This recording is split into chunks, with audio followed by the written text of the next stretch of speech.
Redditors who go into people's houses for their job. What is the strangest or creepiest thing you've ever seen or experienced?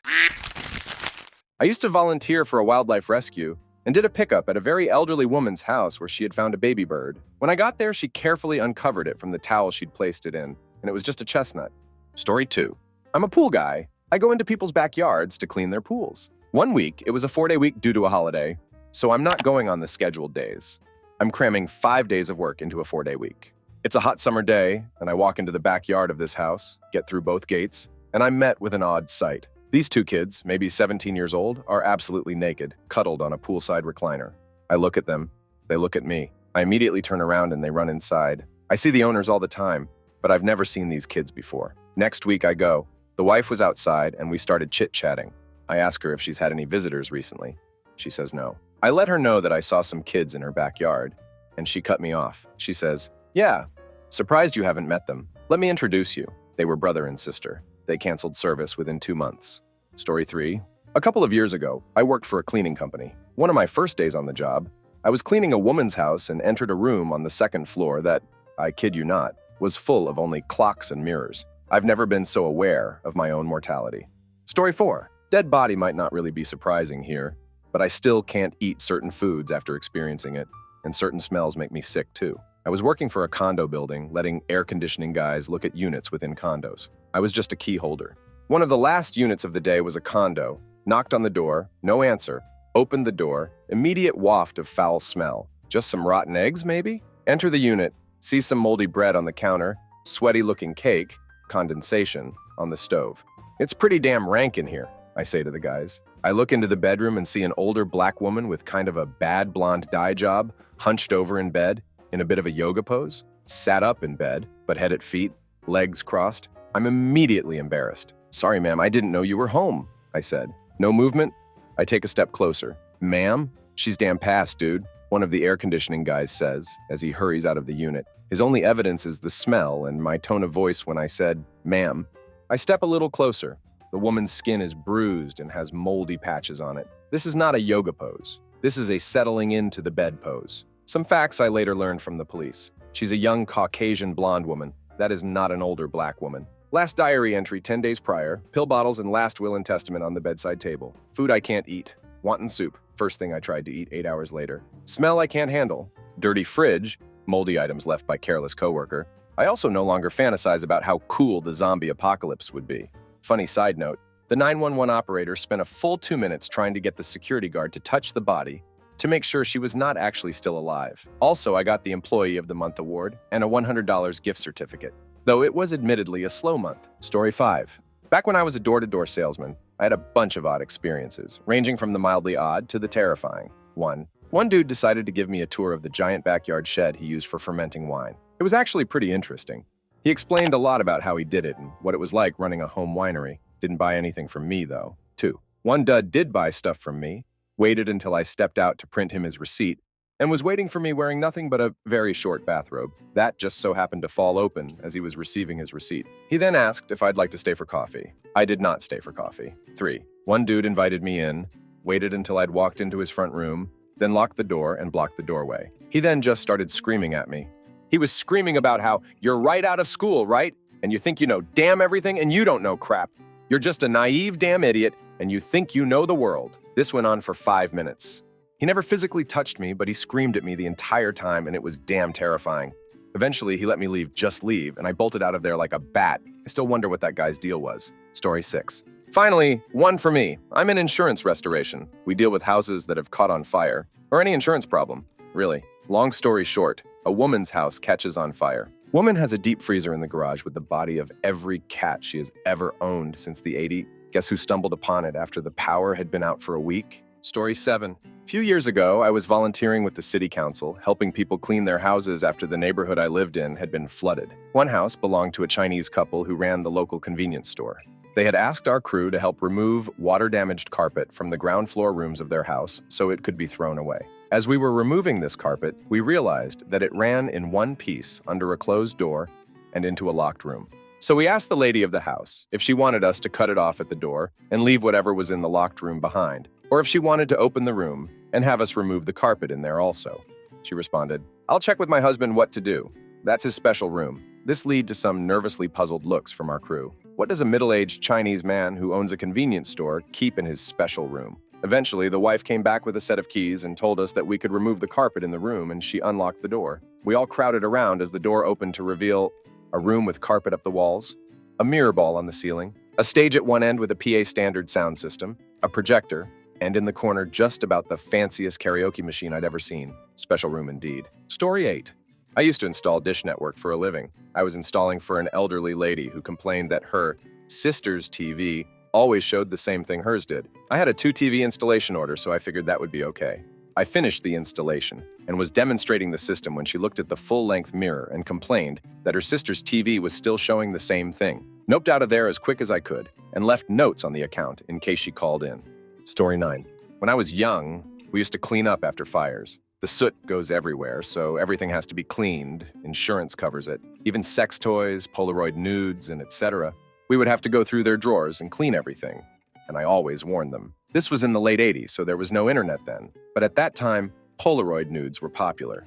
As for creepiest, I once had to attempt to clean a fancy chair that had had a dead body on it for weeks. The chair was expensive, so we had to prove to the insurance company that it wasn't cleanable. Story 10. For 20 years, I've spent my summers designing home theater systems. After the installers finish, I go by the house a few days later to check on things. Fully 75% of the time I hit play on the DVD player, adult film starts playing. And yet I forget to check before hitting play every damn time. Not sure who's dumber, me or the clients. Oh, and the recent one, went by the client's house to do the usual check-in. He showed me his wall of heroes in the foyer. It consisted of framed autographed pictures of Charles Manson, Ted Bundy, and Henry Lee Lucas, and a few others I'm forgetting, plus some framed letters from them. Wall of heroes, indeed. Story 11. My wife is a physical therapist who does home health visits. She has seen some crap. Several hoarders, people who have bizarrely huge collections of curios like snow globes, crosses, and one lady who had a disturbingly huge collection of Princess Diana memorabilia. Several old guys who tried to subtly proposition her for indecent favors. Then there was the one old guy who was recovering from a knee replacement and flat out said something like, "I haven't had a BJ in like 20 years. Is that something you do?" Crazy cat ladies. They are real. And sometimes their houses are infested with fleas. There was a lady who had experienced a stroke and had lost a good chunk of her impulse control, as well as mobility on one side of her body. Every single time my wife saw her, there were 2 sex toys on her kitchen counter, in plain view of the living room where my wife worked with the patient. Story 12. When I was in college, I was a pizza delivery driver for a small local pizzeria in a very upscale area. I saw some weird or cool stuff, but this one stands out. This takes place over a couple of weeks. While not out on a delivery, the drivers answer the phones to take orders. I took an order from an obviously drunk man. Fast forward a few days and take another order from the same guy. Again, he is very drunk. A few days later, I come into work and there is a message posted by the phones to not take orders from the address of the drunk guy. He had written bad checks to pay for the pizzas he had ordered. He calls again, drunk.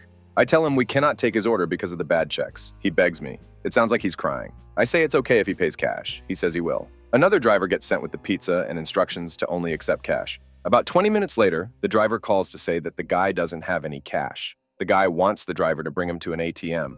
I tell the driver just to come back. When the driver gets back, he's almost in tears. The guy is pathetic. He's wasted drunk and there are bottles scattered all over his beautiful place. I put the pizza on top of the oven, since after the shift, we get to eat the mistakes. The guy calls back. He's crying, begging for food. I tell him there's nothing I can do. He says he hasn't eaten in however long. Again, I buckle and tell him I'll give him the pizza after the shift if nobody wants to eat it. A few hours later, the pizza is still on the oven, so I drive it over to the guy's house. I knock on the door. I can hear something going on inside, but no answer. As I turn to leave, the door opens and the guy invites me in. I try to decline. I just want to give him the food and leave, but he insists he wants to pay me. We walk into the kitchen and there must be 100 empty vodka bottles. He pours himself another vodka and he gets his checkbook. He offers me a drink and I decline. He apologizes for the way he answered the door. He said escorts have been coming over and stealing from him. In the middle of writing the check, we are making small talk. I don't recall exactly how, but I try to tell him he needs to get some help. Rehab. Suddenly, there's a knock on the door and gets really scared and shushes me. He said it's probably an escort coming back to steal more. The door opens and a woman walks in. I'm really freaked now, thinking it's an escort who want to hit me. She's obviously freaked by my presence. It's his wife. She tells me she's his wife and wants to know who the duck I am. I tell her I'm just delivering pizza. Once we get everything sorted out, she's a bit dubious, but pleasant. She tells me the guy's sad story. He fell off the wagon, so she left him and knows all about the escorts, etc. And has frozen his money. She writes me a personal check for the pizza with a generous tip, which I cashed, and after giving the pizza place its cut, split the tip with the other driver, about $10 each. Fast forward a few days. I'm back at work and the boss hands me a letter. It is from the woman thanking me to my boss. My kindness convinced her husband to go back into rehab. My boss asked what was I thinking. It was none of my business to get involved. Got fired. Story 13. Not my job, but I guess I was working. Been divorced for a couple years, and I was helping my girlfriend move into a new apartment. I'm putting stuff away in a kitchen drawer, and I find a 15-year-old photo booth pic of my ex-wife and her sister. They look to be in their early teens. Just turns out my ex-sister-in-law was the previous tenant, and that was her junk drawer. Was creepy for about an hour. Showed it to the girlfriend and asked if it was hers. She went to the same high school as me and the ex, so it might make sense. Nope. It was a basement apartment in a kind of wealthy dude's house. So next time I saw him outside, I showed him, and he confirmed the sister-in-law was his last renter. Mystery solved. Story 14.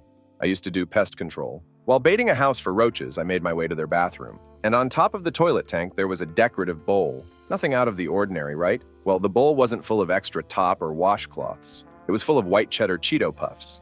Story 15.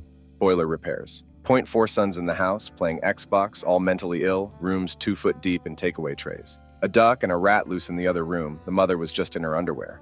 The hot pipe had snapped off the washing machine and was running the combi boiler flat out. She had tied the pipe into the sink. How long's it been like that for? I said, about 6 weeks, she said. The bottom had dropped out of the wall units because of the steam.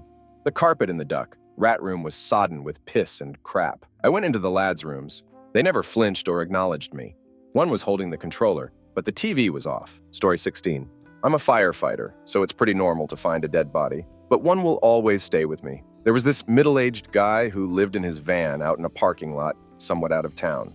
He never bothered anybody, so the police just let him stay there. It was around middle of July in Arizona, so about 110-degree heat, and we got a call to go check on him. Nobody had seen him for a while, and somebody had complained of a foul odor coming from his van. We all knew what we were going to find, but nothing could prepare us for what we actually came across. I opened the back door to his van, and a cloud of flies flew out so thick you couldn't see through it. I was immediately punched in the face by the stench of death, and when the flies cleared out, we finally got a look at what was in there. The guy had been passed for at least 2 weeks, and his cats had survived by eating. You know what? Story 17. Babysitting. Kid wanted to watch the supposed kids movie. Was some kids show, some creepy guy in a teddy bear costume and a ton of makeup, had a really abuse vibe to it. I remember one part in particular, it was talking about Roman caesars.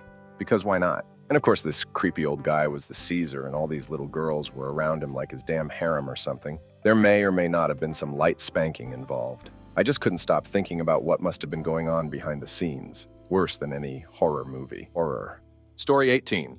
I worked for a greenery in Great Neck, Long Island from 1994 when I was in high school. It was my first time being exposed to one precinct homes. We had a couple corporate clients. One was a brokerage called Stratton Oakmont. The new CEO was a guy named Al Lipsky, who was an ex-furniture salesman. That was weird, but everything was weird in that place. The owners got high 3x a day, and one of them sent me out for cranberry juice and a large cup of ice for his vodka as we closed shop. When Stratton got set up, our job was to furnish both it and the CEO's home, which was on a golf course. Those guys laughed and smoked and bragged about being able to legally steal from people. It was apparent that they all answered to this guy Jordan, who I only saw in passing. Okay, on to the creepy part. In my senior year of high school, we had these 2 FBI agents come into my constitutional law class and talk to us about a career in law enforcement. The usual stuff, what it takes to get accepted, what skills are most valuable. During the question and answer session, one agent confessed that his job wasn't glamorous substances busts, but crooked stock exchange trades.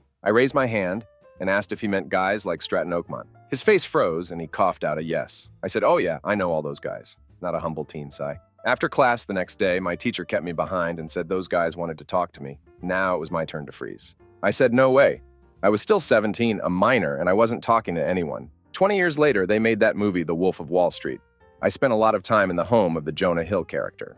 Story 19, not me, but my mom. She's a visiting physical therapist. She used to work in a small city in the area with some bad areas. And she had to do therapy for a rather overweight guy who was pretty paranoid about the people in his complex. Granted, most of us would be too. But my mom sat down on the couch and felt something hard underneath the cushion. She had the guy get what it was, and it was a stick with a large knife taped to the end. She had almost sat on the knife too. She asked him if there was anything else like that in or around the area she needed to work in. And he managed to remove multiple knives, makeshift spears, and a syringe-based weapon. He was HIV positive. My mom discharged him shortly. Story 20. Part of my work is to go out and do in-home evaluations for the remodeling people want. Usually, but not always, they either come into our shop before the visit, or we talk about when they want to come in while we are scheduling a visit. This woman calls and wants to schedule a home visit. She hasn't been in and doesn't seem interested in coming in. Unusual, but whatever. They call. I go out. She answers the door and is objectively beautiful. Slender, long dark hair, painted toenails, wearing a flowing dress. She invites me in, and all the curtains are drawn and shades are down. The house has nearly every wall and flat surface decorated with pictures of her and her husband, their wedding, their vacations. Everything is a display of their wedded bliss. There is also a long gun in a case standing in one corner. I can't tell if it's a rifle or a shotgun, but it's there. And there's a Victoria's Secret bag on her dining room table. We proceed to have one of the most awkward discussions I've ever had in a house. She talks about all of the projects. We look at the kitchen, the downstairs bathroom, the stairs themselves, but somehow she doesn't talk about them like she's really going to do them. And the way she's talking to me is outrageously suggestive, and she's hot and ready to go. You have to understand that the worst thing a guy could do in my position would be to overinterpret a woman's interest while visiting her home. Bad. Beyond that, while I think I'm attractive, I could have been anybody. It's not like she came into the shop and liked me and then asked me to come out for an appointment. She just called in. And then she says, "We were having drinks with the neighbors across the street last night. Your company did some work over there. My girlfriend said that if I asked you, you would touch my carpet." My husband got really mad when he heard that. And then I got this vision that all this was a setup for their dirty fantasy, where the husband comes home to find some guy ducking his wife and grabs the gun in the corner and hit him, and they have crazy sex on top of the body or something. But the vibe was out of control. So I said, "Do you want me to touch your carpet?" And she said, "Yes." And I said, "Well, okay, but that's extra." No, actually, I did not say that. I bailed. Later that day, she did come into the shop, but she was an angry mess, sniffling like she'd just finished some substances, and I can't tell you how glad I am. I managed not to get tangled up with her, despite the temptation. Story 21, construction inspector here. I was looking at a house about to be renovated by new buyers. The basement was all wood-paneled walls, Spanish tile floors, and crap tons of animal heads mounted on the walls. Very old-school, hunting lodge style. Except there was also a room off the basement, behind a bookcase hidden door that I only noticed because I was trying to understand the relationship between the foundation and the main floor. Small room, maybe 80 square feet. The ceiling had a single fluorescent fixture, recessed with a heavy steel grating over it. The floor and walls were covered in sheet vinyl, and there was a single metal chair in the room. It was sitting over a floor drain. I noped the duck right out of there. The renovation never happened. The owners tore the house down and built a new one. I still can't drive by that site without feeling a chill. Story 22. I work in apartment complexes and constantly go into people's units. Once we were taking over a property and doing this, we had to go into every single apartment and room to check for the conditions of things. One of the apartments I went into had a room that was covered in nothing but pictures of ceiling fans. There was a bed in the middle of the room, and a small computer monitor in a corner, and hundreds of pictures of fans, big and small, all over the walls. Fans from magazines, fans printed out, fans. Story 23. Miso is a repairman. He went on a call where the customer was about 50 years old and huge. I guess the customer kept talking about his wife this, his wife that, while Miso was working.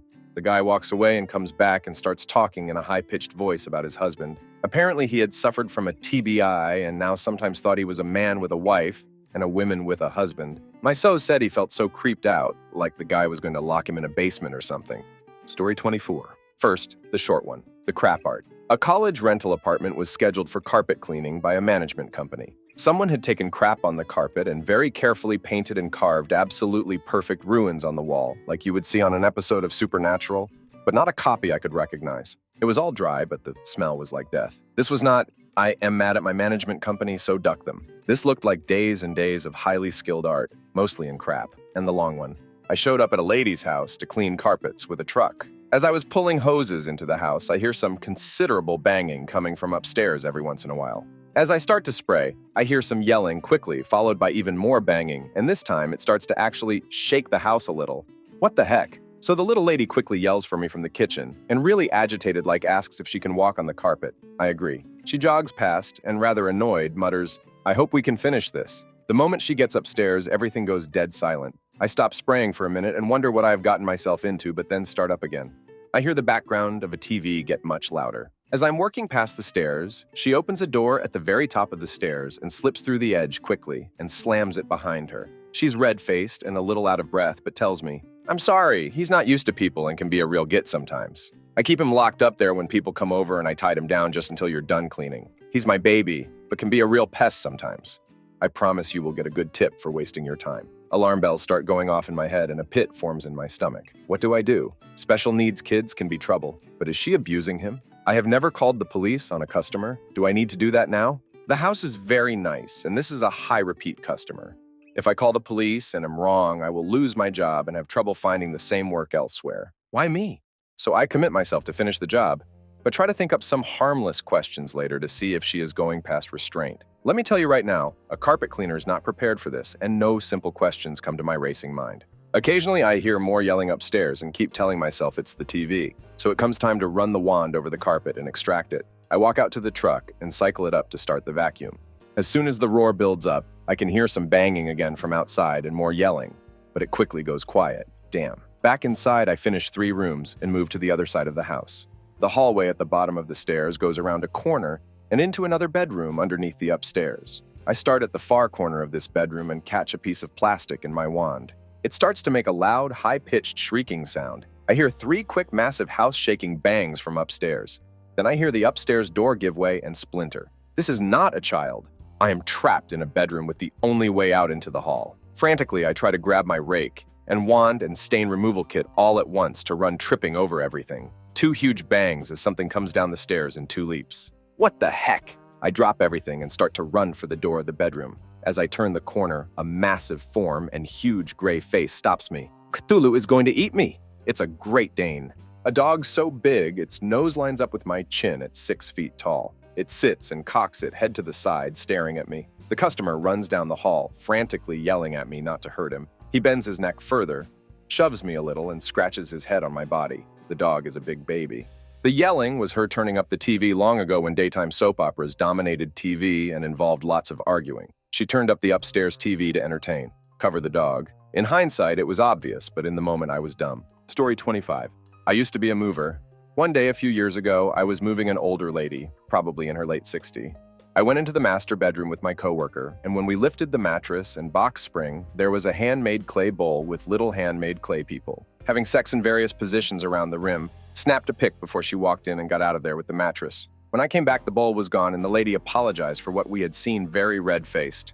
Story 26. Oh, I've got a relevant story for once. For years, I've spent my summers nannying for a family that I adore. Their house is gorgeous because they put some major money into renovating an already good house. Last summer, the father calls me to ask me if I can stay past the originally agreed-upon time because the turnpike was a mess due to accidents, and he didn't want to have his wife leave a girls' weekend early to stay with them.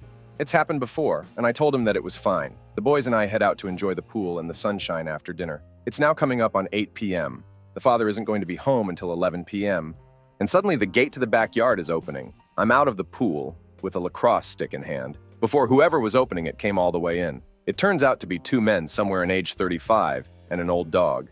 They seem utterly calm and unsurprised.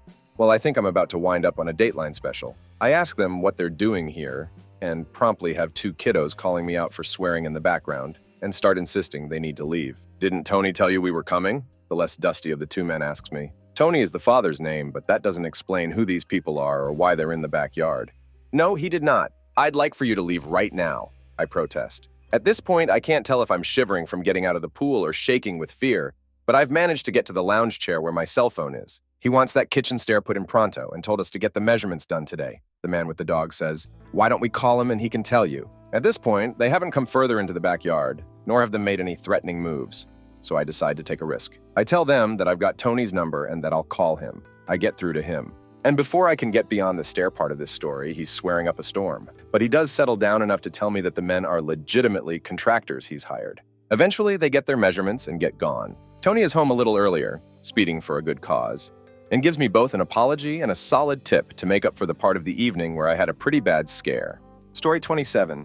I used to work for my dad trimming trees. One day, we have our trucks parked in this little cul-de-sac, and I'm loading branches into the bed when I notice a minivan parked on the street a little ways ahead of us. In the middle row, I see the outline of a Head & Shoulders, adult size. I keep an eye on them as I toss the branches, but the person never moves. I live in a desert, and it was the middle of summer. It was hot, and the windows were up. I was a teen at the time and a huge chicken, so I didn't want to actually approach the van. So I keep working and wait for my dad to climb out of the tree.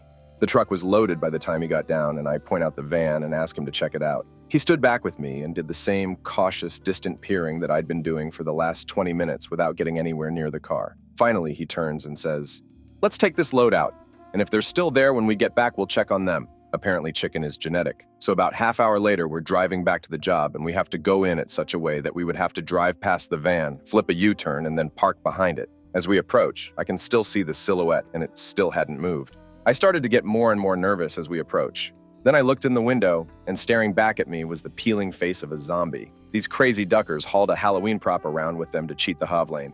Story 28. My sister does deliveries for a small pharmacy. Before one of her first deliveries, her boss told her that if she couldn't handle the smell, she didn't have to go inside. Well, this woman was bedridden and had been crafting in a trash can next to her bed. There was also a dead cat in the living room. Story 29. A friend of mine used to be a plumber. He told me about one woman who hadn't noticed she had semen in her hair. They were in her house for hours, trying their best not to burst out laughing. Every time she left the room with it still stuck to her hair. I can only imagine the look on her face when she finally looked in the mirror after they'd gone. Story 30. About a decade ago, I worked for an irrigation company. We did installation and maintenance for sprinkler systems that water lawns and gardens. I was officially titled Installation Service Technician. When I was not doing installations on new systems, I was on regular service calls for prior customers who needed repairs or adjustments for their irrigation system. On one of these service days, I arrived at a nice home and knocked on the front door. I was greeted by a very attractive woman, late 30s, dressed in a skin-tight leather outfit. She apologized for not remembering she had a service that day, invited me in, and showed me to the garage where the irrigation timer was located. Irrigation timer is the unit that controls the system, where you can start, stop watering to check function, and set up watering times. Duration. She explained that she was a massage therapist and had a client arriving shortly, and to leave the bill on the back porch so she could send a check in the mail. I started in the backyard, toughly examined her system zone by zone, replacing a couple of sprinklers that had possibly been damaged by a lawnmower. When I reached the front yard, I noticed another vehicle had blocked my work truck in her driveway. Assuming this was her client, I carried on with my work, hoping they would finish before I did. Upon completing service, I wrote the itemized bill and placed it on the back porch accordingly. I waited another 10 minutes or so, thinking surely the massage was near its end, and the client would be leaving soon, allowing me to leave as well. The boss had called and asked what was taking me so long. I explained, and he insisted I knock on the door and ask to be let out, so I did. I rang the doorbell, and was now greeted by the same attractive leather-clad woman, leather whip in one hand, the other carrying a leash, and followed by a middle-aged man in a diaper on all fours.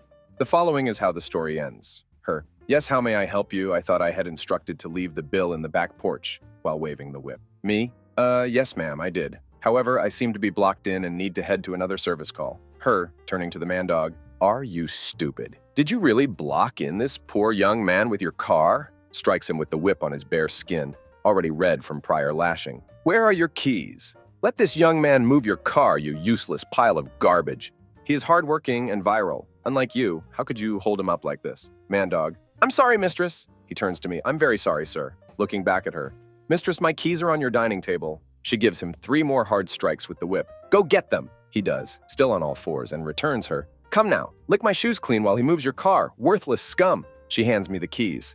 I move his car to the street and return with the keys. Her, "Thank you. I will be sure to send a check in the next day or so." She turns to the cowering man and gives him a swift kick to the side with her platform boots. "Allow me to apologize for my clueless client. I went on my day with a great story for the install crew when we did an installation the next day. I never went back to that house again because I left that job a couple months later due to a shoulder injury.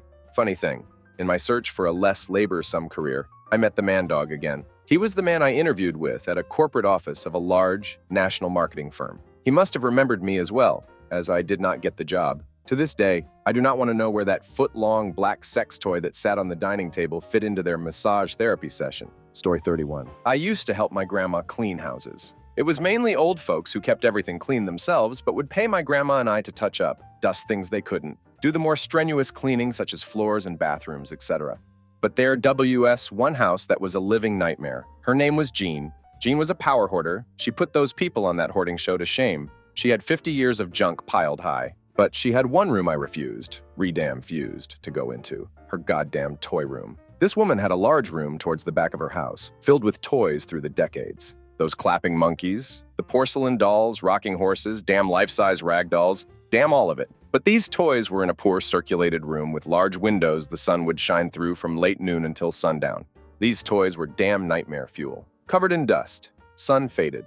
Some were close to falling apart. The clapping monkeys sometimes get sexed their little symbols in their dying effort to scare the crap out of me.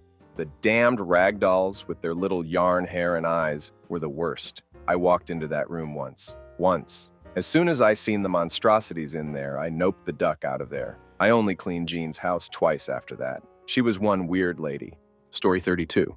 Work in restoration construction. There was an old lady who still had the plate that she had fixed for her husband on the counter for him when he got home. She told us it had been there for like 7 years. It was really gross looking. Also, the whole rest of the house she kept exactly like it was on the day he passed. Same towel hanging on the bathroom door. His work shirt laying in the hallway floor. As we worked, she kept a close eye on us to make sure that we moved nothing. She was adamant about the whole situation. It was really creepy. The lady was nice, though. She just had a screw loose upstairs. Story 33. I pet sit. I've got a pretty good set of regular clients built up. I stay at their homes while they're away, which gives me plenty of time to get very familiar with their houses. Surprisingly, I usually feel more at ease at my clients' homes than my own, but weird stuff happens occasionally. Last summer, I was taking care of a pair of cats. I went out at 8 p.m. to stop by the grocery store and pick up some dinner. When I came back, the fireplace was lit.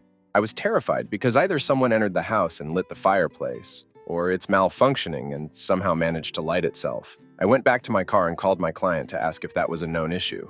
Woke her up, oops, and she explained that the fireplace was connected to the heating system and it would turn itself on if the temperature inside got low enough. Found a sex toy in a bathroom drawer of another client's house. I was just looking for some ibuprofen, but I found that instead. At a house way out in the middle of nowhere. I was up late studying one evening, and the exterior lights kept turning on. I figured it was just a wild animal, but it only happened one evening in the entire time I was there, and I later tested the range of the motion sensors. You had to be pretty close to the house and make significant movements to turn them on. Last month, a couple people were found passed a block away from my favorite client's previous house. My client moved last year, but it was still scary that that happened in her neighborhood. While I was pet sitting at her old house, someone did get hit on the trail behind her house. While letting the dog out into the front yard in the middle of the night, he likes going out there better. I watched a pair of girls get out of what was probably an Uber. They were clearly trashed, and as they walked down the street toward their house, the driver followed them, asking if they wanted to come home with him. I should have yelled at him that if he didn't leave them alone, I'd call the cops. He did leave them alone eventually, but I stayed outside with the dog until they got inside their house. Story 34? I'm a professional tutor in NYC for a major tutoring company. I've been to some of the most expensive apartments in the city. One client was an artist. In the living room, next to his kids' artwork, were several huge authentic Picassos and some other crazy stuff. My favorite story, though, is that of the daughter of the CEO of a major motion picture studio. I was trying to explain the concept of specific heat to her by explaining that the reason it takes water so long to boil is because it has a high specific heat. She didn't get the comparison and thought water boiled on demand. She had never cooked anything before at the age of 17 years old. Halfway through one of our lessons, a maid brought in a sandwich sliced into perfect triangles with the crust removed. Surreal. Story 35. This one was scary, gross, and sad all at the same time. I worked as a contractor for the local electric utility company installing energy-efficient light bulbs and plumbing fixtures in apartments. The landlords would call us, schedule an appointment, and then often not even tell their tenants we were coming. On one specific appointment, my partner and I roll up to the duplex. It's in a nice area, but an absolute crap hole. Grass not cut all year, old appliances all over the yard, just a damn peach. The unit we were scheduled to do was upstairs. We walk up to the porch and you can hear death metal music just blaring. This is probably at noon. We knock on the door. No answer. After a few minutes, we call the landlord. He says he'll come over to let us in. He comes over, unlocks the door, says, "It's all yours," and leaves. We slowly walk up the stairs, the music getting louder and louder. We walk into what you'd swear was a filming set for a Breaking Bad methead's apartment. In fairness, I never saw any substances, but it was absolutely disgusting. And I've seen some disgusting crap. Every dish they've ever owned encrusted in decaying matter, submerged in a sink filled with water reminiscent of something you'd see pouring out of a power plant. The remainder of the dishes piled high on all counters and tables. Flies everywhere. Clothes and rotting garbage strewn across every floor. Kitchen, pantry, bathroom, everywhere. We yell, "Hello!" No response. We turn to our right and see three fully tattooed, skinny-as-hell dudes with shaved heads and no shirts on completely pass the duck out on a single futon in the living room with death metal blasting. I turn to my left and I see movement. At first I thought it was a dog or a cat. I walked into the bedroom to get a better look. It was a little girl. She couldn't have been more than 4 years old. She had long, straight brown hair and was wearing a full-length dress. She was a pretty little girl and would smile shyly and hide whenever her and I would make eye contact, as if playing hide and seek. My heart absolutely fell out. She was in a room completely filled with garbage. Completely. She was playing in a corner near an overturned mattress with a few toys that were in the corner. I wanted to cry and throw up all at once. I tried to talk to her, but I didn't know what to say, and it was hard to hear over the music. My partner never even saw her. He said, "Damn this," and went back outside the instant we saw the dudes on the futon. I did my job, changed light bulbs, installed a shower head, all while gagging on the stench in the house, trying to be quiet as to not wake up the possible metheads on the couch, and holding back my sorrow for this poor kid's environment. I called social services that night. No clue if anything ever became of it, but I hope so. Story 36. A little over 15 years ago, I owned a small company in Vancouver. We sold high-rise equipment, think vests, harness, squeegees, etc. I get a call one day from a guy. Let's say his name is Brad.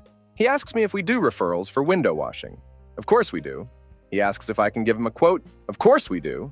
So I get his address, and the next day I take off to meet him. The address he gave me is in a really crafty part of the downtown east side. Basically a few industrial companies, maybe a bank, and lots of homeless addicts. I pull up to the building, and it's a dump. DS over the bars on the windows, covered in dust, some random wire hanging over the front door, which is locked. I bang on the door and my cell rings. It's Brad and he tells me to come around the back of the building. The whole property is fenced in with maybe 10-foot-tall staggered wood fencing. You can't even peek inside. I meet him around back and he opens the dumpy gate into an oasis. His backyard looked nicer than some professional gardens. A pond, some bamboo, some sort of really smooth wood deck. Very expensive with custom work, including custom porcelain inlay, a gazebo in the corner. His backyard was amazing. He asks if I want an espresso and invites me in. The building is amazing on the inside. A total guy's pad, huge screen TVS, he has a cigar room, jacuzzi, indoor pool downstairs. One whole floor is his bedroom. It was sick, very expensive. We end up drinking shots of some sort of whiskey, and he tells me about how his father was a real estate guy in the 80s and made millions, then got cancer and passed when Brad was really young. He left Brad enough money.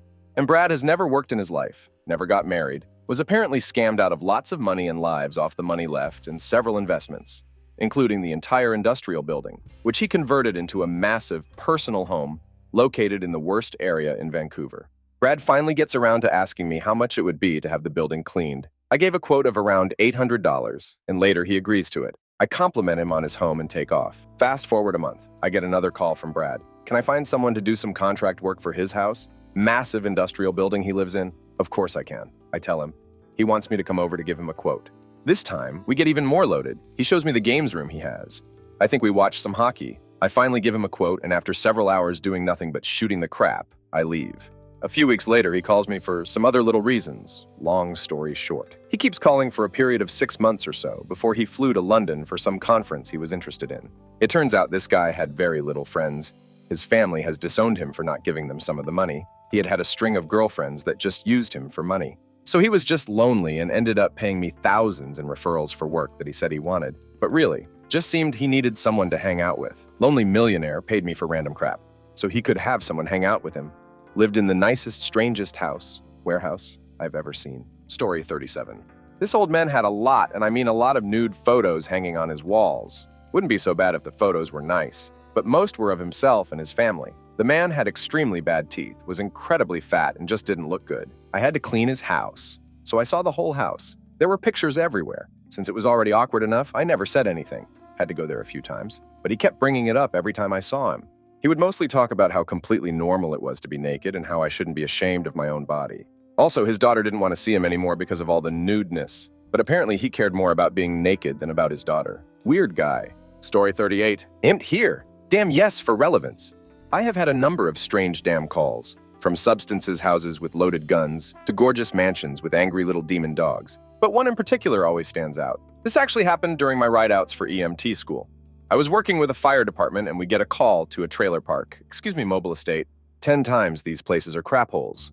But this one was a whole new category of crap hole. A concerned neighbor called 9, -11 because his 60-year drunkard neighbor was smashed again. So we get there, and the first thing we are taught in school is scene size up. Make sure it's safe and always be aware. Remember the loaded gun thing? So, anxious and too ambitious for my own good, 19-year-old me knocks on the door. The patient says, "Come in. I was first to see the House of Horrors. Now I have seen all sorts of hoarders' houses, dirty houses, run-down and outdated houses. But this was truly unbelievable. Just to get into the house, we had to step over a 4-inch layer of trash. How do I know? Because the homeowner, our patient, left just enough space for the door to open, exposing the wall of trash at the threshold. Practically a secondary floor. We literally had to navigate through an indoor landfill.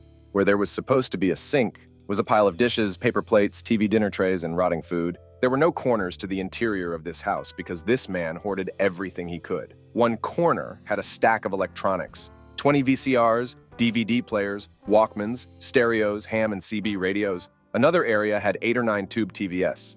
The furniture was held up by blocks of wood or piled with clothes. The bathroom had a broken toilet bowl. The sink reeked of urine. The shower was a storage container for more miscellaneous junk. The bedroom, where the patient was, riddled with beer cans, liquor bottles, more TV dinners, some sort of fungus growing from a pile of half-eaten food in the corner. Keep in mind, all this is in a sea of trash. Trash from what I imagine was 5 or more years in the making. And it was a solid foundation of litter, like walking on a rigid pile of pine needles after winter. Needless to say, we got the duck outside to breathable air as fast as we could, did our assessment of the patient out in the driveway. Me being the new guy, I had to get up and close with his crap-stained, unsheared legs to pit him in the cardiac monitor. Anyways, the worst part was, the firefighter I was with asked the patient if he ever let the dogs outside. The patient says, "I have no dogs. I don't have any pets." I was in the process of checking vitals, so that bit of information flew over my head. The patient refused transport and signed our against medical advice form. Afterwards, me and the firefighters I was with for the day debriefed the call. They told me about the no pets statement, and I thought long and hard about why that was so important. Finally, it clicked. This man had piles of crap, literal poop, throughout the house in the glorious sea of trash. His toilet bowl was broken, so he just started crafting anywhere he pleased. It essentially worked as a glue for the layer of trash in the house. It was like in a crap-formed, Wall-E trash, dystopian Adobe mud house. And trust me when I say that it was an ungodly smell from this gateway to hell. Obviously, we reported it to Adult Protective Services. Never saw him again, and I didn't eat for the rest of the day, but it was one of a learning experience. Story 39.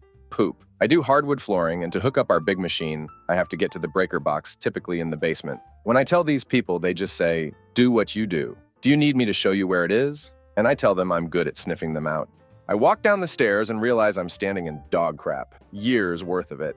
Old white, dried out crap and today's crap and everything in between. I yell up to one of my guys to bring a hammer and nails so I can hang my cable so it doesn't touch the floor. It was horrific. I can still smell it, and it has been at least 15 years. Most people are embarrassed by their basement, and I reassure them that I have seen worse because I have seen the worst. Those idiots didn't even acknowledge it. $400 job that I would walk off now. Also, if you pet their dogs, your hands smelled like crap. I'm a different man now, and if I saw this today, I would take those dogs away. I hated typing this out. Story 40. I work in catering. The only time I felt weirded out was when we were setting up in the garage of this house, and 3 kids get home from school with their nanny. They are shuffled upstairs for only a half an hour or so, and then back down and leave for the rest of the night. The weird part was there was no evidence in the garage nor the first floor of the house that any children lived there. No toys, no bikes, no shoes, and 0 family photos anywhere. And then the house party took a weird turn when it turned out to be some sort of fundraiser for, as they put it during the toast, the poor, unfortunate colored children. They did not tip. Story 41. I am a police officer. I responded to a district in the east side of the city of which I work. EMS notified my dispatcher of a problem. EMS had gone to the local park there for an injured 12-year-old. Kid fell off the jungle gym and broke his wrist. The kid's parents weren't there watching him since they only lived a few blocks away. No biggie. EMS decided to stop by the house before going to hospital so they could make contact with the kid's parents. Well, EMS had been there a while without an answer and they wanted PD to try and locate the parents. I go to the house because I didn't have any information about the parents. EMS was no longer there, so I couldn't speak to the kid directly either. So I started to sift through their mail to get a name and hopefully my dispatcher had contact history with. No luck. I also knocked on the door. No luck there either. Incidentally, I found the front door to be unlocked. I opened the door, and before I can even announce myself as an officer, the waft of the most putrid smell passed through my nostrils. From the front door, I can see dog and cat feces all over the floor. Infestation of all kinds of bugs, including fleas and cockroaches. This call turned into something fairly simple to a check welfare. I thought for sure someone was dead inside. I entered the residence with another officer announcing our presence as we crossed into other rooms. Every footstep crunched. The kitchen was so disgusting. The entire inside of the fridge was covered in cockroaches. The infestation was so bad I couldn't see the white of the fridge. Open food everywhere was infested and rotting. The officer that was with me fled the house to vomit. I continued further and crossed the threshold into the bathroom and almost threw up. The smell is indescribable. I couldn't go further into the bathroom to see what was causing that smell. I didn't even want to know. I continued to the back bedrooms, and lo and behold, found the mother asleep on a dingy mattress on the floor with her 14-year-old son asleep beside her. I exit the house with the mother and other child. Explained everything was going on with her son having the broken wrist. CPS arrived on scene to assist. They eventually took the children into emergency custody. I arrested the mother. The mother, as a job, actually worked as a nurse in an assisted living home. This lady took care of the elderly as a profession. Truly shocking. She lived in squalor like it was normal. The house was later condemned and bulldozed. Story 42. When I delivered bedding back in 2009, I delivered a Tempur-Pedic Grand King to an older black couple. They were both in their 70s. The old gentleman was very wiry, and his wife was heavier set. They were both very, very cordial and dressed to the absolute nines, as they had just returned home from church. This massive bed was to be set up in a room right at the top of a staircase in the grand entrance of their grand house. This was a nice house, mind you. Anyhow, after getting that monstrosity of a bed up the stairs without wrecking anything, which was a feat in itself, we set the bed against the wall and entered the room where the old mattress sat. We were told that this was not a bedroom per se, SP. Anyway, I'll end this by saying we removed the old bedding from their obvious adult room, and I mean obvious, with red walls, ceiling, and floor, and all types of black leather implements, both hanging on the wall and dangling from the ceiling, and installed the new Jizz Catcher 9000. We were not tipped for removing their outdated 20-year-old Humper Boat model 2750, but the couple was very nice and a joy to speak to about it. Story 43. All right, I'll jump in on this. Former undertaker here. With that job comes house calls. Granted, most of what I saw would freak out the general public. I'll share something I found extremely damn strange. Went to pick up a fairly large woman. It was a late-night call, so I had picked up the van from the funeral home and was going to meet a coworker at the house. I backed into the drive. No easy task, as it was very dark out and this driveway was littered with crap cars and junk. My coworker comes rushing out to meet me. He said two words that I had become accustomed to hearing occasionally that set the tone for the night: hoarder house. Okay, so we set about business. Typical hoarder house, floor-to-ceiling junk, lots of trash, old food, a pungent odor, you get the picture. The few family members helped us clear a path to the room the dead lady was in. One of the kids there had me fighting laughter as he ran outside and returned brandishing a snow shovel, saying, "This should work." We said our spiel to the family, had them sign the burial transit permit and some other papers. Asked if they needed any more time alone with the deceased. They didn't, and went into the bedroom to set the plan of action. The state of this room was nuts. Mountainous piles of garbage, all food wrappers, cups, half-empty condiment containers, many socks, etc. One of the sliding doors on the closet was open to reveal a veritable treasure trove of candy, organized very neatly, which was a shocking contrast to the rest of the house. I've never seen more candy in my life. Every kind imaginable. Had to have been hundreds of dollars worth. As I was staring in awe at the candy closet, trying to wrap my brain around the vastness of its inventory, my coworker brings my attention to something else. In the lady's bed were several opened containers of wet cat food. There was also a half loaf of sliced white bread in an open bag. When we moved her, we found the butter knife and the half-eaten cat food sandwich. I had asked earlier about pets. We want to have them restrained for a multitude of reasons. She didn't have any. I still feel a pang of sadness in my heart for this lady when I think about this. She was very well off financially, but pass in bed, naked as a jaybird, in a filth-laden, garbage-choked house eating cat food on white bread. Strange indeed. Story 44. I put myself through college with a work study through my university and working as a professional pet sitter. I was living at home, so no rent, and since most of my clients wanted me to stay in their homes with their pets. I was never home, so I had a lot of freedom of living like I was on my own too. It was a win-win. One of my clients had 3 dogs, added a 4th for later bookings, a cat, and a number of birds including some budgies, a parakeet, a cockatoo, and an African gray parrot.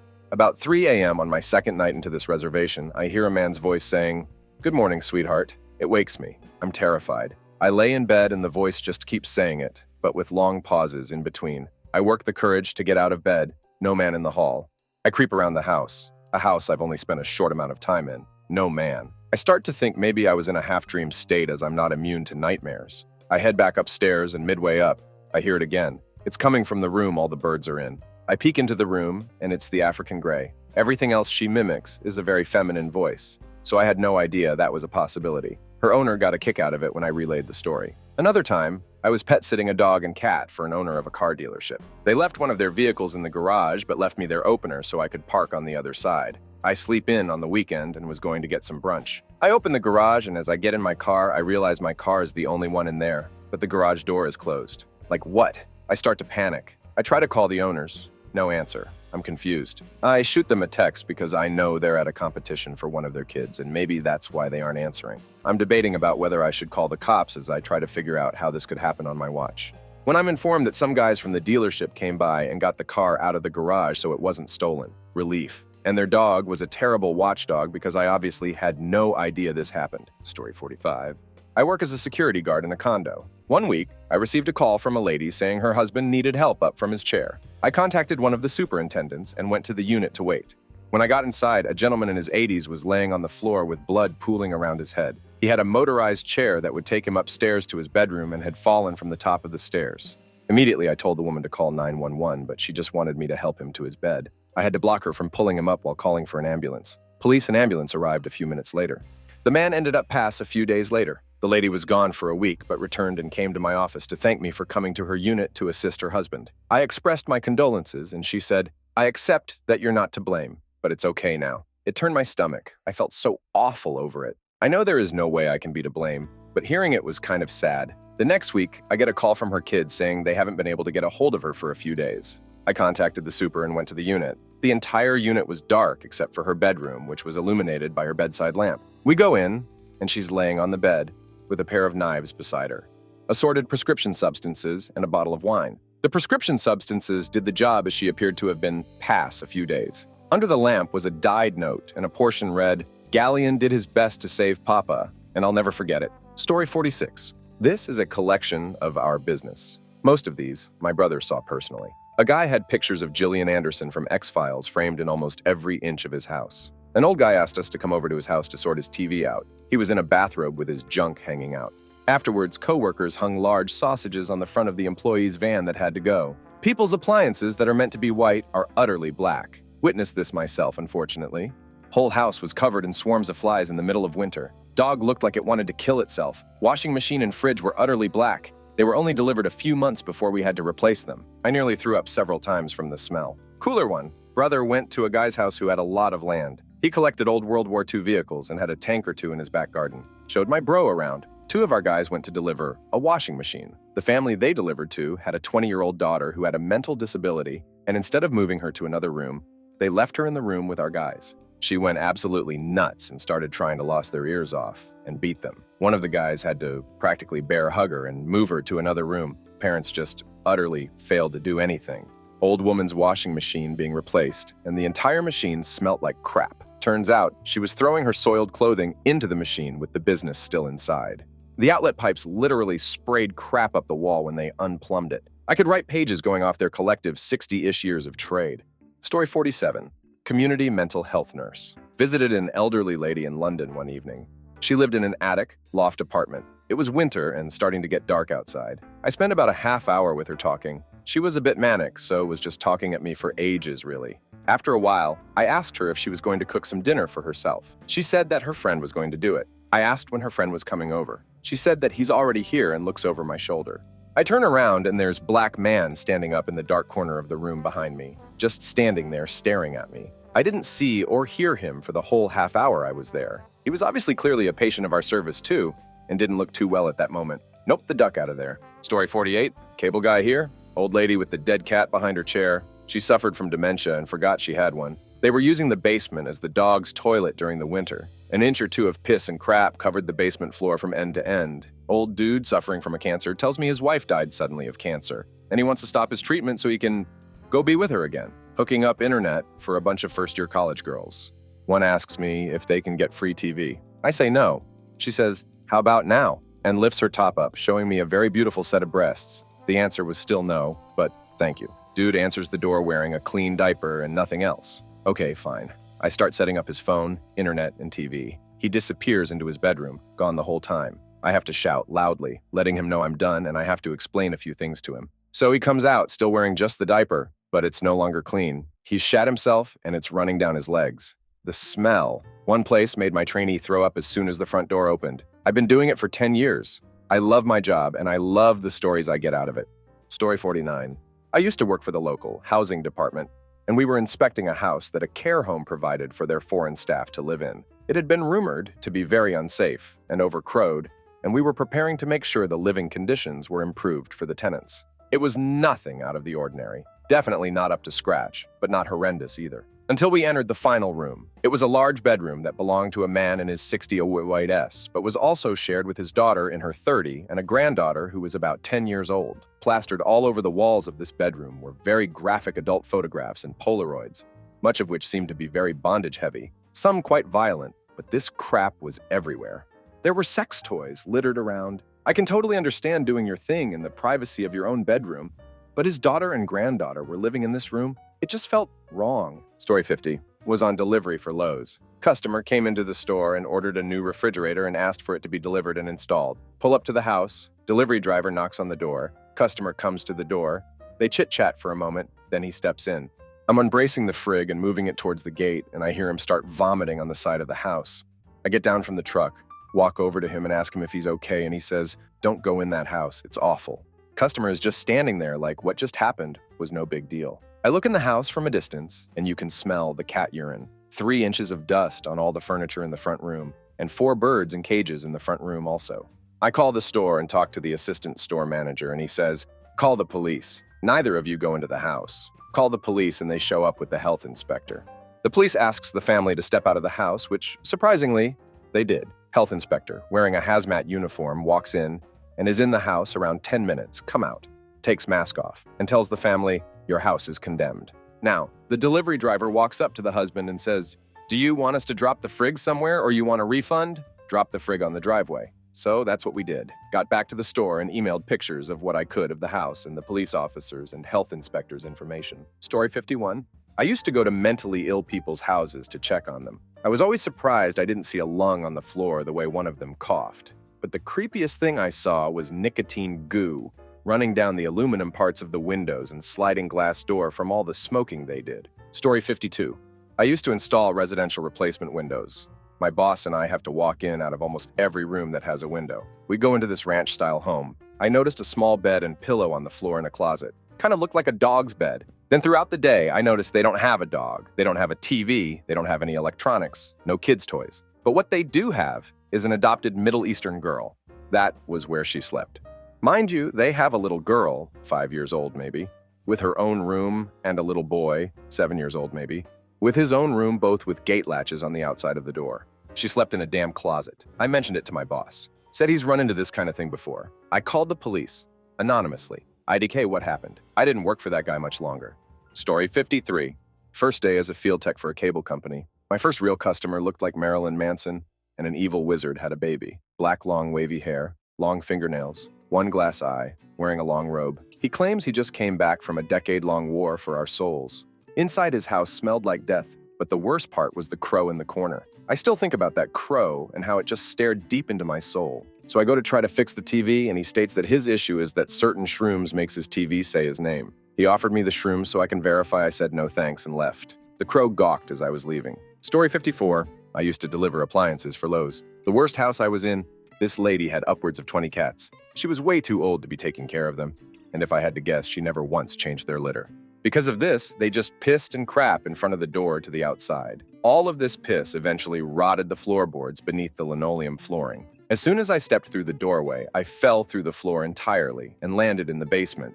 Apparently, her plumbing had some issues and had backed up into her basement, leaving about a 2-inch layer of human waste on the entire basement floor that I had just landed in face first. I went upstairs and told the lady we would have to reschedule, and we drove the truck down to my house, about 15 blocks away, and I showered and changed clothes and finished out my shift.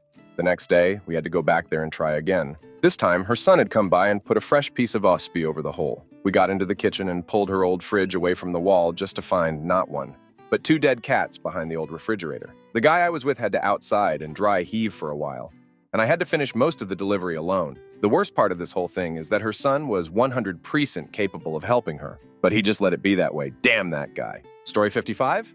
I am a paramedic, and when I was a medic in the Army a few years ago, we had a woman who came into our several times for death attempts over the course of about a year. She was married to a mid-ranking soldier and had 4 children. We got a call from one of her neighbors that she hadn't answered her phone or her door for several days. Her kids were gone with family, and husband was deployed. Fire department broke in the door.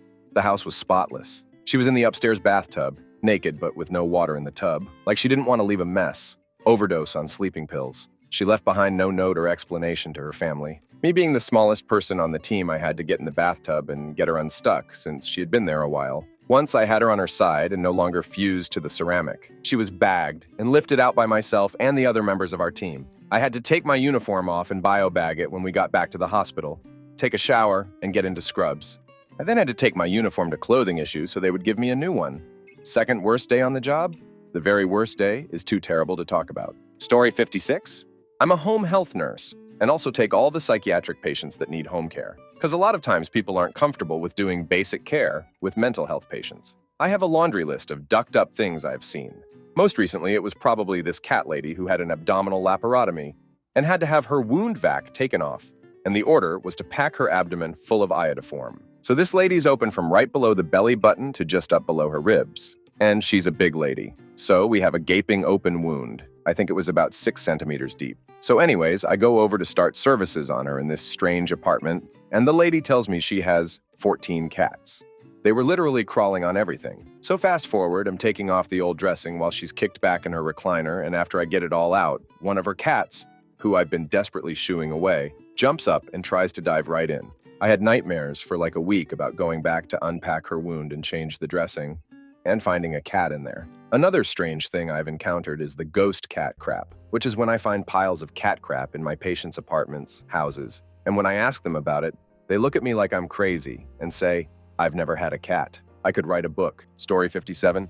Worked a while in what would probably be called home care in English. I visited a lot of weird people and seen some weird crap. Just the other day I was in an apartment so stained by nicotine and other chemicals from smoking that you could literally see the residue of the walls and doors. Pounds of it collected over decades of smoking more than a couple of packs a day. It's sad, really. The guy just sits there all day, hugging his boxed wine and watch TV and smoke like a chimney. Story 58. Old guy with learning disability. Went in to clean his house and found floor-to-ceiling money. Hundreds of thousands just piled up everywhere. A lot of it no longer in circulation. Had to get the police in to make him and it safe. Story 59. I used to do in-home therapy. Worst was this home with a mom with Mr. and 3 young kids. The house was destroyed inside. Chairs had been busted apart, the couch shredded with a knife. The beds were filthy, had no sheets, and had also been knifed. The kitchen cabinets had been completely busted apart, and there were jars of pee everywhere. I asked if the plumbing worked. They showed me it did. I asked if one of the kids had a problem. Nope. Asked about the pee jars, and mom just smiled and ignored me. I did call CPS. Story 60. Fire department. Residential fire alarm went off. Older guy cooking breakfast passed out, setting food on fire. We got in the front door and noticed that there were stacks of newspapers from floor to ceiling all throughout the house, except in little passages from one spot to another, like a corn maze made of papers. We couldn't even get a stretcher in the house to him, nor could 2 people stand side by side in order to carry him out. Ended up using a huge tarp-like device with handles referred to as the Orca bag. Ended up dragging him out. Meanwhile, we look at all this paper and how much a fire hazard it is. More fuel load in this house than in some full-sized businesses we take care of. Then we notice the floor is collapsing from all the weight. And the only thing keeping the top floor from collapsing is the columns of load-bearing newspapers on the bottom floor. Ended up getting health department involved. They condemned the place. He finally had some family come in and work with a charity to unload the papers, several dump trucks worth, and repair the damage done to the structure of the house so he could live a more normal life. Story 61. I used to clean houses. One of my clients was such a nice old dude. Really sweet. He asked me to leave his office alone as he didn't want his paperwork getting messed up. No problem. That door stayed closed. I think he had the door locked, but I never bothered to check. One day, he was out of town, and I was going to let myself in with my key and do my work. Except the door was standing open. Somebody had broken in and robbed the place. It was a mess. I called the cops and waited outside for them. The cop had me walk through with him since I knew the place so well. The office door was open, and I saw, taped to every wall, pictures of CP. I told the officer I wasn't aware of any of that and left my contact info in case they needed to reach me. I spoke to the client on the phone, told him what had happened and that his office was open, and that I wouldn't be working for him anymore. No idea how it played out, as I never heard from him or the cops after that day. Story 62. M's here. Hoarders. I try my best to not judge. I'm there for a reason in Jutfo. However, if your house is a mess and you're in bed, it is my goal to not touch your bed. I'd rather not be itchy and paranoid the rest of the day. Worst thing so far, piss and semen bottles in a bedroom. The person was completely with it, so what the heck? People whose profession has them going into people's homes, what stories do you have? Got called to a house where the lady swore her printer was possessed, printing creepy messages at 3 a.m. with no one around. She even had grainy footage of it lighting up in the dark. Turns out, her teenage son was pranking her remotely from his dad's house. I disabled the remote access, fixed the settings, and now she calls me the IT exorcist. Story 2. Adult Protective Services. 1. Had a couple pull out on each other, drunk. 2. Cockroach infestation. Helped the lady get a cockroach out of her oxygen tube by using a knitting needle. 3. Too many hoarders to count, but the worst was a cat hoarder whose carpets squished and bubbled with cat urine with every step. On 90 cats. 4. Fell through the dog feces covered and rotted floors of someone's family room and wound up falling a relatively short distance to the hoard in the basement. Fire company had to come and get me out. 5. Removed a severely autistic young man from his neglectful parents' home, and the dad threw a toilet at me and was arrested on the spot. To clarify the toilet situation, the autistic man's primary behavior was property destruction, and at some point he actually ripped all the toilets out of the house, so the toilet the dad threw at me was not connected, it was just there. And refusing to replace the toilets and get actual help for their son was one of the major contributing factors to why we got a court order to remove him. They also didn't replace any windows. The walls were basically Swiss cheese. They didn't put any clothes on him, and he was also doing poop smearing in his bedroom. He was doing really well when I closed the case a few months later. Story 3.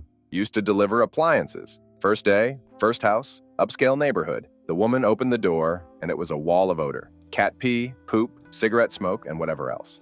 The walls were dirty, roaches all over the counters, poop everywhere. Just terrible stuff. We brought in a new fridge, and I had to excuse myself to get fresh air a few times. 20 minutes later, we get back into the deliver truck. I look over at the driver, who's been doing this for a while, waiting for him to say something. He looks at me and asks if this was my first ever delivery. I said yes. He said, "Well, that's probably the worst house I've ever been in, so nowhere to go but up." We actually drove back to the warehouse to get clean shirts because ours smelled like death. Story 4. I've been a handyman, carpenter, property inspector off and on for years. A few things that stand out. I've worked in cities with a lot of entertainment industry, and sometimes I'd get hired by celebrities or their assistants. Once I passed the vibe check, they'd ask me to do a lot of stuff. I'd tell them that's something I haven't really done or don't have the credentials to do, and they'd be like, "Can you learn and do a halfway decent job?" They just only wanted people they trusted working in their house. Didn't care how long things took or if I was really qualified, within reason. Piggybacking off of that, I've helped multiple wives of your, and my, favorite rock stars leave, divorce their rock star husbands. I'd get commandeered by the estranged wife, pretty common, not just for rock stars, and I'd help with moving furniture or setting up new places, TVS, curtains, security, etc. They'd vent to me a lot. I've got a heavy therapy, trauma background, and I'd listen while doing repetitive tasks and relay what my therapists had said to me. I'm also a pretty intimidating-looking dude, so on the occasion an ex-partner's spouse would show up unannounced, I'd start working within sight, and they'd either behave themselves or leave. I'm also a musician of 20 years, and this is my side gig, so it would be a little conflicting when I'd see someone that I dug their music and would have to be stoic AF. Sure, there were times where I was come on to. A lot of the work I did was for single, divorced women, and I'm a big liberal dude that fixes stuff and listens. I only ever partook when we were both clearly single and of sound mind and conscience. Most of the time, I was already in a relationship, or could tell it would just complicate things. Playful flirting was fine though, and they tipped me really well. It wasn't just women that vented to me. I'd get hired by men that were really just kind of lonely, and they'd sort of stand around and chat while they watched me work. At first, I hated being watched, BC. I thought they were critiquing my work. But I started to realize that watching me tinker was kind of a benign and soothing thing to do, like watching a campfire. They'd talk about their families and businesses, and I'd do kind of similar to the women and just relay things my therapists had said as platitudes. Trojan horse therapy.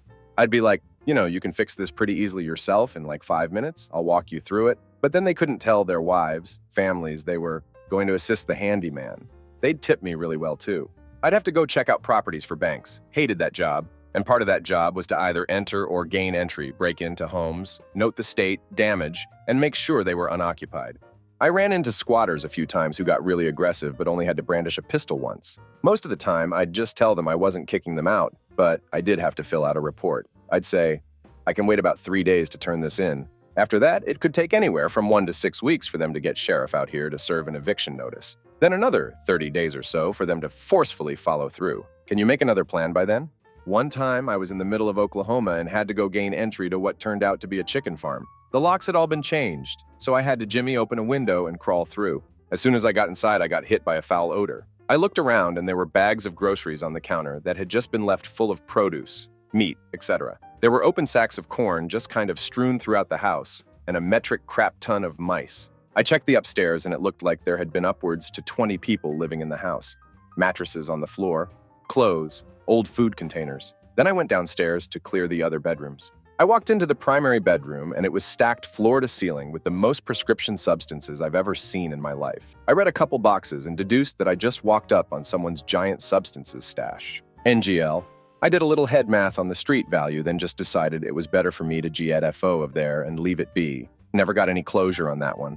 I still wonder what exactly was going on there. Story 5.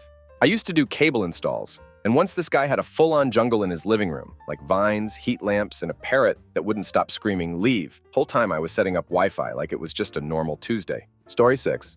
Went into a customer's home to set them up a fairly expensive mesh system. I did find it a touch odd that they were wanting a 500-pound Sterling home network setup when they lived in a small terraced house in the roughest part of a rough city. Anyway, got there. Immediately, the warm smell of crap hit my nostrils as they let me in. They offered me a drink, to which I said no, thank you, as I tried not to inhale too deeply or breath much at all.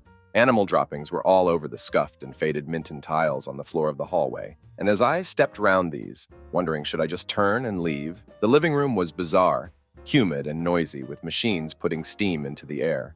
As I stared at the decidedly unsafe-looking sockets where the customer wanted the mesh installed. In the room, which was dank, moldy and dark, with sheets covering the bay window, there were objects covered by old dirty sheets. I thought probably some furniture. Maybe they were protecting it from the damp. What had thrown me was that the droppings were very much that droppings, not dog or cat poo. I've grown up with both types of animals, and this belonged to neither. I start the installation, and the woman who let me in comes and starts to talk at me. I was distracted by a scrabbling sound coming from above me, so clear that I have to keep looking up to study the moldy corners of the room to ensure there's nothing about to fall or crack. The woman starts to talk about her rescues, and I made conversation, kind of intimating I thought she'd have animals. Not mentioning because of the crap on the floors she seemed to be accustomed to and completely comfortable with. She got really into the conversation about animals, where I was just trying to be polite whilst limit my oxygen intake and rush through the job, and then throws off one of the sheets that was covering the unknown object. A cage, containing some small rodents that I couldn't quite identify. Kind of looked like desert mice. I sort of smiled to placate her, and she seemed egged on, throwing another sheet off another cage, this one with no animal in that I could perceptibly see. She then rushed out of the room and up the stairs. I could hear her footsteps and her talking directly above me, where the odd scrabbling sound had been on and off. Then I could hear her cackling unsettlingly and coming back down the stairs. I turned to see why she was laughing in that way,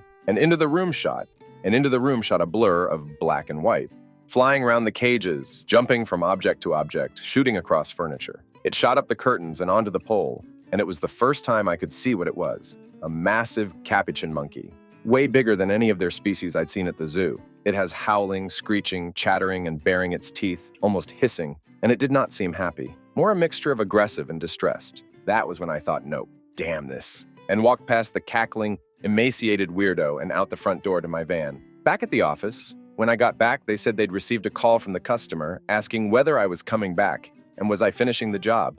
I said another engineer was welcome to, but I certainly wouldn't be, and that a risk assessment needed doing, and it wasn't safe. We ended up calling the RSPCA. I'm not sure whether it was just an internal rumor as it was a director that dealt with the situation.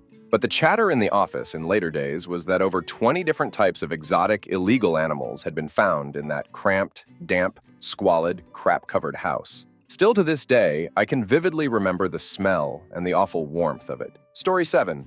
So there I was, watching the back of my eyelids when my radio pager alerts. Beep, beep, a voice crackles to life on the other end. Medic 321 Charlie. Respond to 1234 whatever street on a report of an unconscious person. Timeout is 0230. I rise from my slumber with the speed of a burnt-out, sleep-deprived paramedic. Medic 321 Charlie is okay. My partner and I swear under our breaths as we know we won't see our beds again until after 0400. Damn, here we go again. We blaze through the unoccupied streets of our suburban rural area, followed closely by a fire engine with 5 more sleep-deprived firemen. I can only imagine what they're thinking. I knew they could never have prepared for this. We arrived and grabbed our equipment, briskly walking through a chilled autumn night. Thank you guys for showing up. She's really sick and we think she passed out, but she's awake now, her husband says with a sigh of relief. You're relieved to get 2 paramedics with 1 brain cell between the both of us to think critically? At this hour, I think to myself, inside the smell hits us first. That smelly smell. The smell that smells smelly. Dookie. This is not turning out to be a good night. I turn the corner to notice that the smell worsens. I'm now sweating bullets, despite the 36-degree night outside. My sweat isn't from exertion, it's fear. Inside of this bathroom is only what I can describe as what the planet surface of Dagobah looked like, with the fog replaced by green gases rising from the noxious swamp of liquefied fecal matter everywhere. I now know that I won't see my bed until at least 0500. Hello, ma'am. What seems to be the problem today? I ask, between short, intentional breaths. I've been sick all day and I started getting real bad diarrhea about an hour ago. In my half-awake state, I retort, looks like it's real bad. Probably shouldn't have said that, but here we are. I turn to ask one of the firemen to grab a tarp and plenty of sheets. He's already out of the house, overcome with the smells of everything this woman has consumed since puberty. We're going to lift you up with a tarp and carry you to our stretcher, okay? She nods tiredly. A quick physical survey reveals no obvious injuries, save for the very obviously bruised ego this poor woman has undoubtedly suffered. The fireman returns, and we quickly lay down sheets on the floor to prevent us from being caked in even more doo-doo than our poor boots already have. We make quick work of packaging the patient and carrying her to the stretcher that was waiting at the front door. I breathed deeply as I finally could inhale the clean, crisp night air as opposed to the horrors inside of that bathroom. Once inside of the ambulance, a new challenge arose. We were both going to have to touch this patient in order to fully assess her. AKJ, blood glucose, stroke assessment, you name it, she got it. Or gloves are black, but by the end of our assessment, they might as well have been brown in the packaging. Now, you may think that's where the story ends, but you're mistaken. You see, this encounter had one more nasty trick up its sleeve. Those in the medical field, I think, can all agree that wet poop is an awful smell. What smells worse than that is poop that is drying. As the moist poop particles evaporate, they assault our nostrils with the fury of a wasp defending its nest. There is no escape, there is only suffering. The exhaust fan, made for situations like this, couldn't keep up with what we demanded of it. The smells lingered as we began the long drive to the hospital. Is it worth it? You know, being woken up at an hour to have my nostrils, boots, eyes, and morale violently assaulted? I think to myself. Under my breath comes one simple phrase. I was too dumb for nursing school. Story 8. 2 different types of experiences. After getting out of the military as a medic, I worked as a civilian medic on ambulances for a few years in southwest Missouri, Branson and Taney County, as well as nearby counties. This job had us going into all sorts of places, across the socioeconomic spectrum. Though as you can imagine, we generally spent more time making calls to lower-income folks, as they tended to have more health problems. We would see just abject poverty, meth houses, and anything else you can imagine, and some you probably shouldn't imagine. The sheer disgustingness we would deal with was sometimes beyond comprehension. Places loaded with garbage, including rotting food, feces, human and pet, as well as just general disarray. It was a challenge to make sure we protected ourselves as we were trying to get to the people that needed our help. Firefighters. Police were often also on scene to assist in these situations, though the firefighters were almost always the most helpful. They would help us access the places as well as provide lift assists in getting people out. Many patients were morbidly obese. I ended up going to law school later and early in my career. I did criminal defense in Philadelphia and surrounding counties, Delaware and Montgomery mostly. Similar to the health issues I mentioned above, folks with criminal legal issues tend to be on the lower end of the socioeconomic spectrum as well. When some clients couldn't get to our offices, we would do client visits at their homes for client intake, pre-hearing prep. The worst places I remember were in West Philly and also Chester City, not county. We would go to places that were literally falling down. Front doors hanging half off, only barely attached with one hinge, bullet holes in the walls, etc. Most folks have never really witnessed extreme poverty firsthand. You can see it in pictures and maybe on TV, video, but it is no substitute for being there in person. It is a multisensory experience. The sights, sounds, and especially the smells. Walking into a place where someone has died and been dead several days, weeks, is something I will never forget. Story 9. Walked into a house to fix their Wi-Fi. Grandma was embalmed in the living room, full makeup dress. In a glass coffin, she likes to be around family, they said. I fixed the router in record time. Story 10. I'm a kitchen designer. I am in people's homes all the time. Done more gun shooting off a good old boy's back porch while drinking a beer than I'd like to admit. Those are generally 100% landed sales, as the husband likes me, and the wife feels comfortable as a result. Been offered substances more times than I would know how to explain. Been into some houses that are so dirty, I go home to change and shower. Once in particular was a hoarder's home with the hoard. It looked like they fried 3 meals a day in the home for 30 years and never cleaned. One lady wanted to redo her kitchen. Her previous kitchen was around 30 years old. She had me call all of my vendors and ask them for things from their dusty rafters. Every single cabinet was a different style, color, stain, paint. Every was whatever a vendor has sitting as a one-off in a desk somewhere.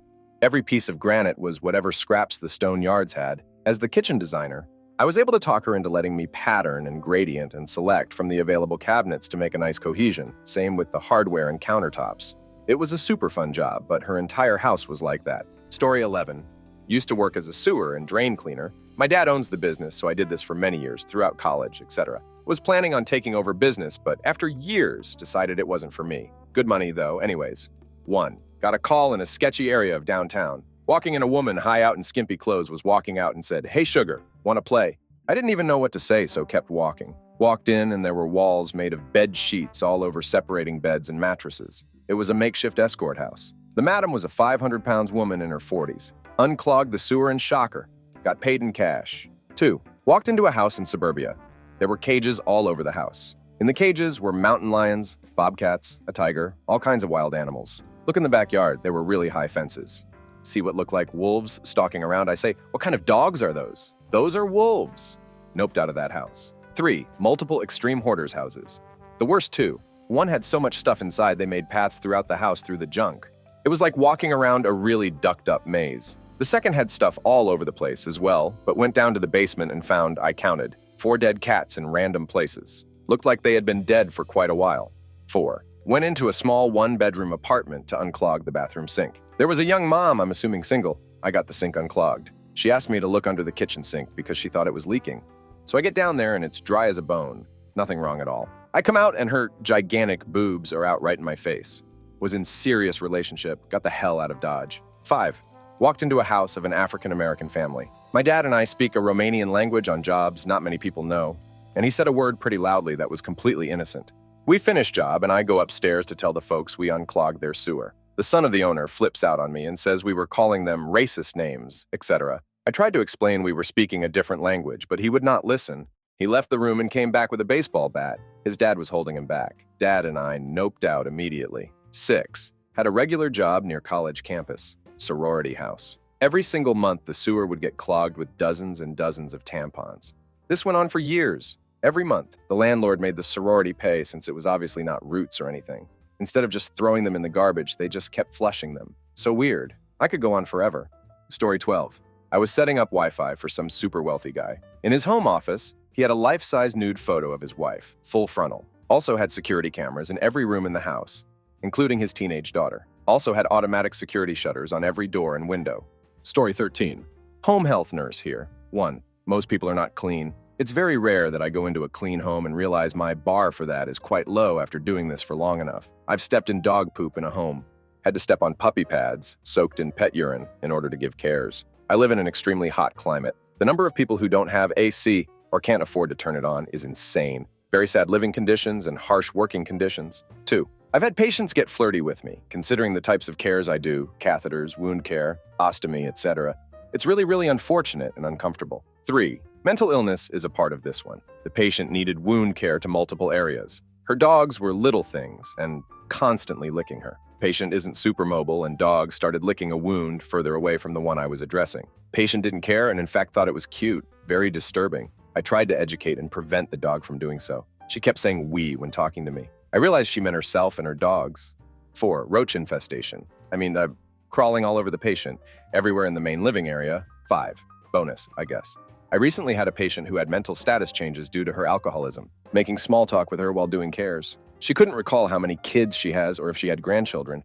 It was so heartbreaking. That being said, vast majority of my patients are kind and welcoming. However, the environment can be really difficult because I have no control over it, and the areas I get sent to can be very dangerous. Story 14.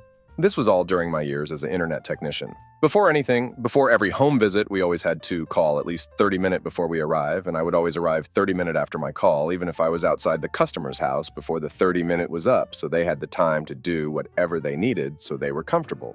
All of these visits are also booked in by the operators a week before, so they know we will call that day during either 08, 12 or 12, 16.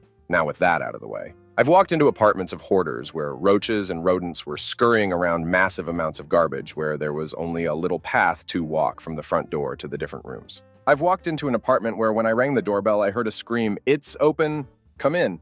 And when I did, the owner was sitting on the toilet, crafting with the door open and with a bunch of tobacco pipes just laying on the dinner table. I've walked into a shared apartment of 2 students, women, where I was let in by one of the girls, and while I was walking upstairs following her, I got flashed by the other woman.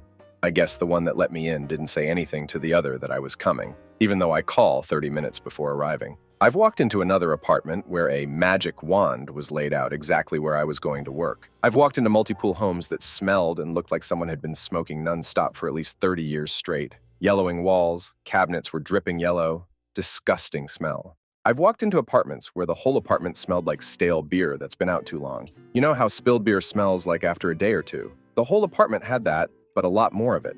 I've walked into one where a dog kept jumping me as soon as I had to crouch down to work. Not in a funny way. No, it actually bit me around my neck from behind. Good thing my reaction was too flinch forward. So I don't know if the dog was playing around being in the mouth of a dog, for no matter how playful it was. The owner was sitting behind me watching this happening and did nothing. When I asked him to move the dog to another room, I've had multiple times I had to go into crawl spaces, either under the house or sides of the roof, inhabited by rats and bats. I'm sure I've got more, but right now these are the ones I remember. Story 15. I did apartment maintenance for a year and only had one memorable one. This apartment, a woman lived there with her 3 kids, 1 toddler and 2 school-aged. I'm assuming I never saw the kids themselves since they were always gone when I was doing work there. Ones. Dirty diapers on the counters in the bathroom. Didn't even want to know what the stains on the carpet were. The apartment itself was damn filthy, with trash and rotting food everywhere and random hoarding piles. The part that made me damn furious, though, was that she had a nice, king-sized bed, lots of clothes, etc., in her room that she was always in when I did work there, lounging on her bed, ignoring her toddler, who was always on an iPad. Her 2 kids had thin, disgusting mattresses on the dirty floor in their room. No sheets, just a blanket and pillow, and absolutely no other furniture. I felt so bad for those poor kids and wished I could have done something. I suggested to my manager that we call CPS, but apparently they'd already been there a couple times and did nothing. I was escorting an AC repair guy once, and they had a kitten in their apartment. The resident was gone at the time. That little kitty was so adorable and playful, and I had my hands full trying to keep it from crawling literally into the AC while the tech had it out of the wall. I saw a bouquet of lilies where the kitten could chew on them.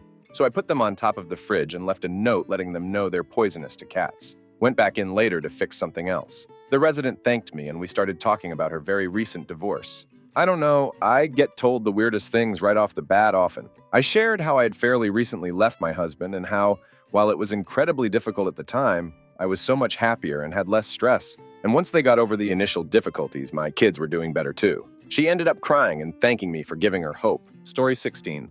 I once took a Craigslist job to help a guy move a fridge. He forgot to mention he was a massive hoarder and the winding path through all the crap was, at most, a foot wide. The smell was ungodly. Like what I imagined dead feet and cabbage might smell like. It just smacked you right in the face. Made him pay me double and then we got to work moving crap from one pile to another. There were 50-piece puzzles he had done with his grandma who passed in the early 90s. A stack of them. It was pure hell getting that fridge out the door. Story 17. Doing computer work in a woman's house. In her husband's home office. She's in a robe that isn't shut all the way. And while I work, she's digging through hubby's drawers, pulling out sex toys and waving them around, yelling, "He isn't using these on me, that's all I know for sure." Story 18. I went into a kitchen for a customer to do a measure for new cabinets, and there were roaches everywhere. I got naked in my backyard before I went inside my house and used the garden hose to hose off because I was afraid those little gits were in my clothes. I fumigated my car because I was afraid they were in there. I swear, it looked like a black, shiny ocean of roaches on top of every surface in that kitchen. I shudder when I think about it. Then there was the dollhouse. Dolls everywhere. This lady had one open space at her dining room table. Empty chair. I asked where that doll is. The lady said she got up one day and she left. Kept that chair empty for when she came back. I actually noped the duck out of that job. Story 19. I have a bunch, but some of the more memorable ones. Dude won Annapolis's most eligible bachelor and hired my former company to clean his townhouse. It wasn't huge by any means. My boss bid it, we go. His teenage daughter had a bird and never caged it. The entire house was covered in seed and crap. I had to vacuum the stairs. It took me an hour or more to do it. They still looked awful. Literally every inch of that house had birdseed and crap on it. It's been a long time, almost 20 years. I wonder if there's still birdseed in the crevices. I'd hate to be whoever bought it after him, if he ever moved. Another house. A different company. Normal mid-Atlantic large suburban home. More classic, antique vibe. Older residents. They had a sitting room with huge life-size dolls, made of pantyhose, dressed up in like turn of the 20th century clothes with accessories. One was knitting. One was at the piano. One was smoking a pipe. Being the newest person with that company, I'm doing that room. Whatever, weird, but I'm not like creeped out by dolls like that. I was getting ready to vacuum and had to lift the legs of one of the dolls, and I damn talked to it, and that's when I realized how bat crap it was and it was making me. Otherwise, the house and clients were totally normal. Homeowner cussed out her teenage daughter in front of her, the kid's friend, for not being asked to leave out sheets for her bed, like full-on riot act. Homeowner did not come from money. Married super well. Funniest. One of my current clients. She's very formal and the house is generally pretty tidy. I caught her opening a drawer in her son's room and literally side-arming all the crap off his nightstand into it and slam it shut.